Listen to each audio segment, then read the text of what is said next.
不花1分钱，3种自制杀虫水，消灭多肉植物白粉病，还你干净健康肉肉。白粉病是一种常见的真菌疾病，会在多肉植物间传播，而且传播速度非常快，因此白粉病很难根治。但是花花有几个简单且易得的妙招来帮助你消除多肉植物上的白粉病。大家好，这里是花花世界的频道，花花干啥啥不行，养多肉第2名。白粉病是多肉植物致死的重要原因之一，但是往往不容易被人察觉。快跟花花一起检查一下，你家多肉有没有生病吧。1. 什么是白粉病？白粉病是一种真菌疾病，当白粉病出现在多肉植物上时，可以导致多肉的叶子变黄卷曲，也可能影响开花植物的花朵。白粉病通常会以白粉状物质出现在你的多肉植物的顶部，它通常是很明显的，你应该能够在几英尺远的地方发现它，这使得治疗白粉病相对容易。白粉病是养多肉常见的一个问题，因为白粉病喜欢在温暖、潮湿的地方生长。白粉病是通过孢子传播的，所以有风的话，孢子很容易从一株传染到另一株。2. 白粉病的原因。1. 白粉病产生的原因。第一，白粉病真菌孢子最理想的繁殖环境是湿度高和温度适中的环境，这是为什么白粉病在春末夏初多发的原因。那时夜间温度较凉，而清晨气温接近形成露珠的临界点，湿度极高。第二，白粉病高发季一般发生在夏初或夏末湿度高又不冷不热的天气里，夏秋季降雨较多，由于水分过多，土壤过分湿润，便会滋生霉菌，易患上白粉病。第三，还有一种情况，土壤过分干燥，长期不见光照，习惯晚上喷洒浇水，多肉叶面沾水，加上隐蔽不通风，过度施肥，有利于白粉病的滋生。第四，植物品种的自身原因，某些品种比较容易患白粉病，如火荠、赤鬼橙、瓦松等。最后，除了受到湿度的影响，白粉病还需要土壤中高水平的氮来生长。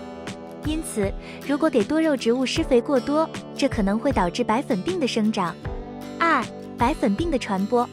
白粉病通过萌发孢子在空气中从一株植物传播到另一株植物上，这意味着如果没有适当的预防措施，你带回家的任何多肉植物都有可能感染你的整个收藏。白粉病可能是由被感染的植物携带的白粉病引起的，所以如果你有任何其他植物和多肉植物在同一个空间，那么其他植物就可能会把白粉病传给多肉。同样的，如果多肉有了白粉病，也容易传染给其他绿植或花卉。3. 白粉病的样子。如果在多肉植株上发现叶片有一些白白的绒毛，一定要小心，很多时候都是因为多肉得了白粉病才会有这样的现象。即使是一些绒毛类的多肉植物，也要仔细进行观察，如果在感染前期，叶片上有一些小点或者是小包出现，很有可能是白粉病的征兆，花友们也要格外的关注。它们在初期并不是特别明显，但是也能看出和之前健康多肉有所区别，这时花友们就要格外的警惕了。而且慢慢的就会有一些白色的菌丝滋生出来，爆发之后非常严重。另外，如果在叶子和茎上形成白色的粉末或斑块，看起来像灰尘，但却擦不掉的话，也是白粉病的表现。白粉病通常首先出现在植物潮湿的底部，并向上蔓延，直到所有的部分都受到影响。4. 白粉病的危害。肉质植物上的白粉病通常不会杀死植物，但会造成严重的损害。这种粉末是由一种真菌组成的，真菌传播迅速，挡住了树叶的光线，所以叶片开始变黄并死亡。这意味着白粉病不仅会损害植物的外观，还会阻碍植物生长或阻止新花盛开。有白粉病的多肉植物也可能吸引其他害虫，如粉虱、蜘蛛螨和蚜虫。5. 去除白粉病。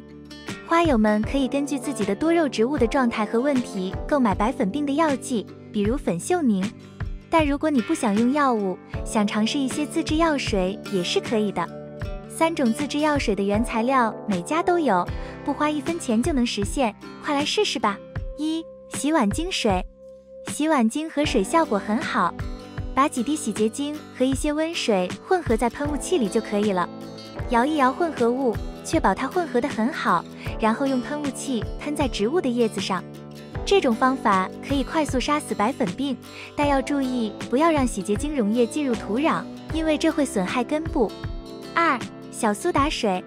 小苏打粉治疗白粉病效果很好，只要在3到4升水中加入1汤匙小苏打，然后每2周将混合物喷在多汁的叶子上，直到你的植物上的白粉病消失。3.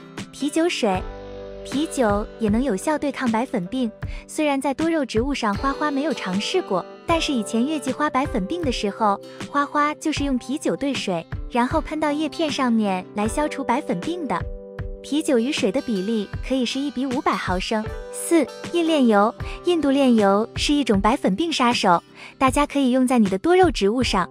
只要将1汤匙印链油加入3升水中，每2周将溶液倒在你的多肉上，很快白粉病就会从你的多肉植物的叶子上消失了。5. 过氧化氢。双氧水也是常用的杀菌剂，有消毒作用。肉友们可以将1茶匙双氧水粉末加入2升的水中，然后每2周将溶液喷在多肉植物的叶子上，直到白粉病消失。需要注意的是，双氧水每次需要多少就调配多少，千万不要一次性配太多。每次使用时最好混合使用新的过氧化氢溶液，因为过氧化氢一旦与水混合，过段时间就会失去效力。6. 白醋溶液。3升的清水混入1小杯的白醋，摇晃均匀之后，就可以喷洒在多肉上。使用之前记得一定要兑水。大家一定都知道白醋有不错的杀菌作用，白醋对于白粉病早期和轻微白粉病阶段都是有效的。如果你家多肉是轻微的病菌感染，喷一些白醋会有一定的抑制效果。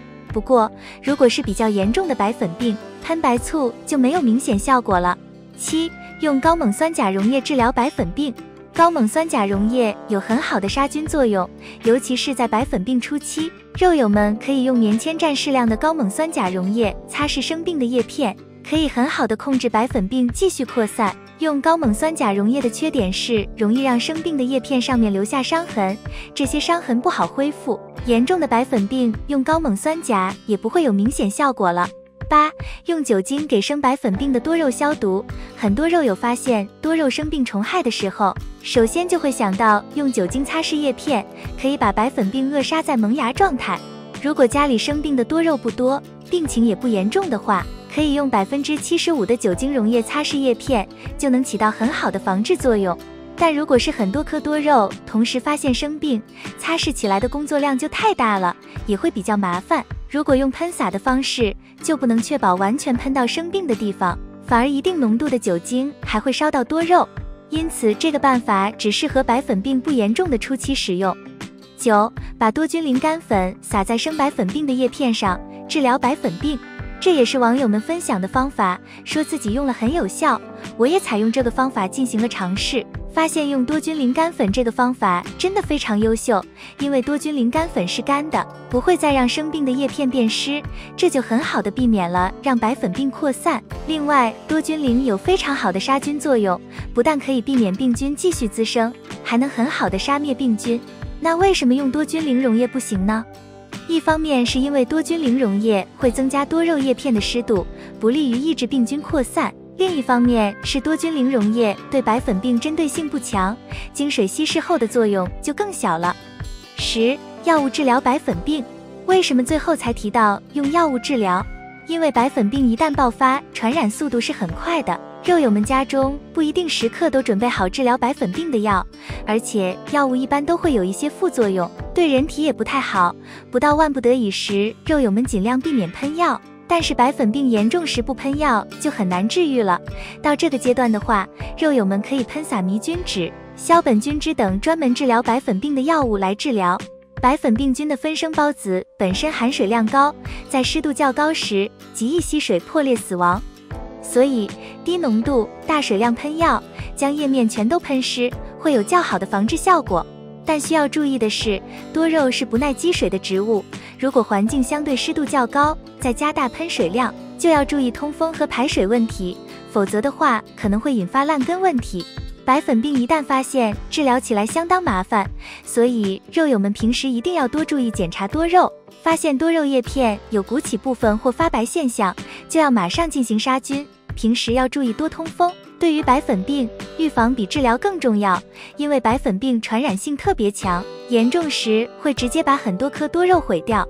以上就是今天分享的内容。如果你还有其他可以用来养花的妙招，欢迎评论区分享给花友。如果对分享的内容有其他意见，欢迎及时告诉花花。喜欢花花的内容，请点赞、关注并多多转发。感谢观看，我们下期再见。